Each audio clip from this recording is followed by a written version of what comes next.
اور آپ کے رات کے اعمال کو دیکھوں کہ آپ اپنی رات کیسے گزارتے ہیں۔ کہتے ہیں میں نے اپنی خالہ کے پاس جا کے عرض کی، خالہ جان اگر آپ مجھے آج رات اپنے گھر میں ٹھہرنے کی اجازت دے دیں تو میں رسول اللہ صلی اللہ علیہ وسلم کے رات کے اعمال کو دیکھنا چاہتا ہوں۔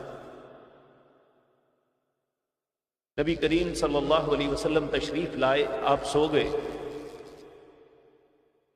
کہتے ہیں میں ساری رات جاگتا رہا کہ کب آپ جاگیں اور آپ اپنی نماز یا جو بھی عبادات رات کو کرتے ہیں وہ شروع کریں، میں دیکھوں۔ آپ فرماتے ہیں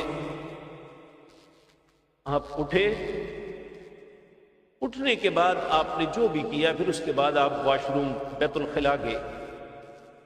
میں بھاگ کے گیا اور آپ کا پانی ایک برتن کے اندر ڈال کے آپ کے قریب رکھ دیا۔ جب آپ رفع حاجت سے فارغ ہوئے تو آپ نے پوچھا یہ پانی کس نے بھر کے رکھا تھا؟ تو نبی کریم صلی اللہ علیہ وسلم کی زوجہ محترمہ نے فرمایا کہ آپ کے چچا زاد بھائی عبداللہ بن عباس رضی اللہ تعالی عنہ نے ایسا کیا ہے۔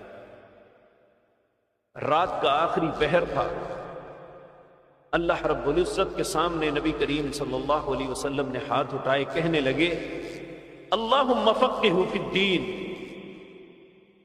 اللہ اس نوجوان نے جو میری خدمت کی ہے نا اس کا بدلہ یہ ہے اللہ تجھے اس دین کی سمجھ عطا فرما دے۔ اسی طرح ایک اور موقع پر